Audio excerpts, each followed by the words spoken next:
Ahoj, zdravím vás všechny. Dnešní video je natočeno na téma odstranění strachu, úzkosti, lítosti, pocitu bezmoci, vzteku a dalších negativních emocí, se kterými se setkáváme v běžném každodenním životě, ale i nyní se současným děním na Ukrajině tyto emoce narůstají a EFT vám je může pomoci odstranit.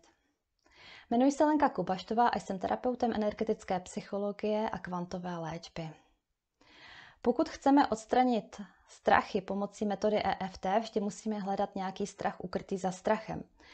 Což znamená, že nestačí říct například já se bojím řídit auto, to je špatná fráze, je velice obecná a my ji musíme zkonkretizovat. K tomu nám může dopomoci otázka, a co tak hrozného by se mohlo stát, anebo co tak hrozného by se mi mohlo stát.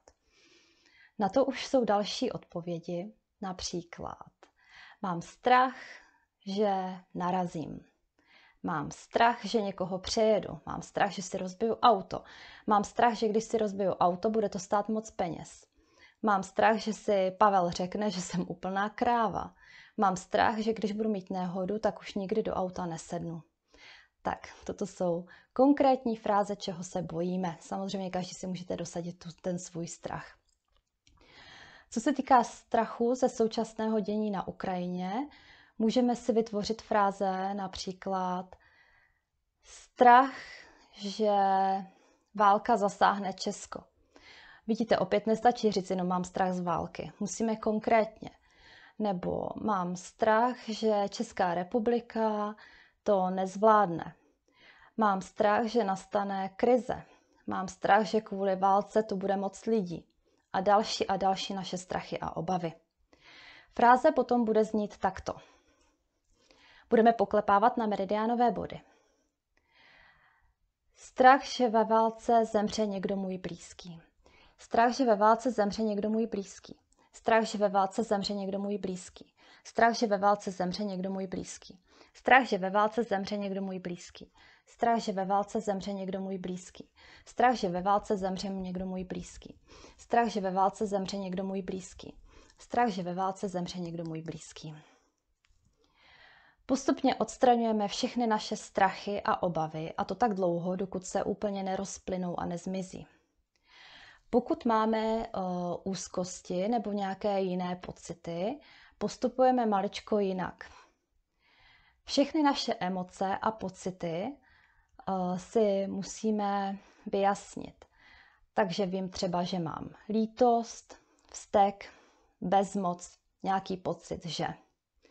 Postupně všechny tyto emoce odstraňujeme poklepáváním na meridiánové body. Může to vypadat například takto. Lítost, že děti přišly o svoje rodiny. Lítost, že děti přišly o svoje rodiny. Lítost, že děti přišly o svoje rodiny. Lítost, že děti přišly o svoje rodiny. Opět poklepeme všechny meridiánové body, na co jsem natočila video, můžete se podívat, které body to jsou. Nebo můžeme ťukat vztek, že rodiny přišly o svoje domovy. Vztek, že rodiny přišly o svoje domovy. Opět poklepeme všechny ty meridianové body. Mezi emoce, které odstraňujeme, patří vztek, lítost, bezmoc, pocit, že. Úzkost tam nepatří. Úzkost není emoce. V tomto případě postupujeme jinak. Pokud mám pocit, že mám nějaké úzkosti, zavřu si oči a soustředím se, kde v těle tyto pocity vnímám. Můžu mít stažený hrudník, stažené hrdlo, bušení srdce, mravenčení v prstech. Můžu mít pocit na zvracení, bolesti v břichu. Tak toto všechno postupně odstraňujeme poklepáváním. Dám vám opět nějaký příklad. Stažené hrdlo, že je válka. Stažené hrdlo, že je válka. Stažené hrdlo, že je válka. Stažené hrdlo, že je válka. Stažené hrdlo, že je válka. Poklepeme všechny meridiánové body. Postupně musíme odklepat všechny naše emoce a nebo všechny naše fyzické projevy v těle, které jsem před chvílí zmiňovala. Abych vám to shrnula. Pokud chceme odstranit strach, musíme hledat strach za strachem a odstranit postupně všechny ty obavy, které máme. K tomu nám může pomoci otázka, a co tak hrozného by se mohlo stát, anebo co tak hrozného by se mi mohlo stát.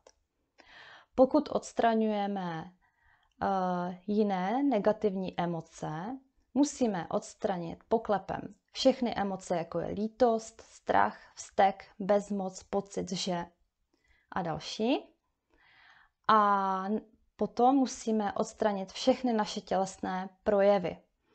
To je to, jak jsem říkala, stažení krku, bušení srdce, obtížné dýchání, nemožnost nadechnout se. Tak toto všechno musíme postupně odstranit, dokud naše obtíže nezmizí. Pokud máme frázi například lítost, je nám něco líto, vždy zatím musí být, co nám je líto. Takže lítost, že a dosadíme. Vztek, že a opět dosadíme. Bezmoc, že jim nedokážu pomoci. Bezmoc, že jim nedokážu pomoci. Bezmoc, že jim nedokážu pomoci. Bezmoc, že jim nedokážu pomoci. Bezmoc, že jim nedokážu pomoci. Bezmoc, že jim nedokážu pomoci. Bezmoc, že jim nedokážu pomoci. Bezmoc, že jim nedokážu pomoci. Bezmoc, že jim nedokážu pomoci. Vždycky je tam ta emoce a že. To stejné je u stažení krku, že a dosadíme si něco. Postupně odťukáváme, odstraňujeme a uvidíte, že vám EFT určitě pomůže a budete se cítit mnohem a mnohem lépe. Pokud máte k tomuto tématu nějaké dotazy, neváhejte se na mě obrátit, velmi ráda vám je zodpovím.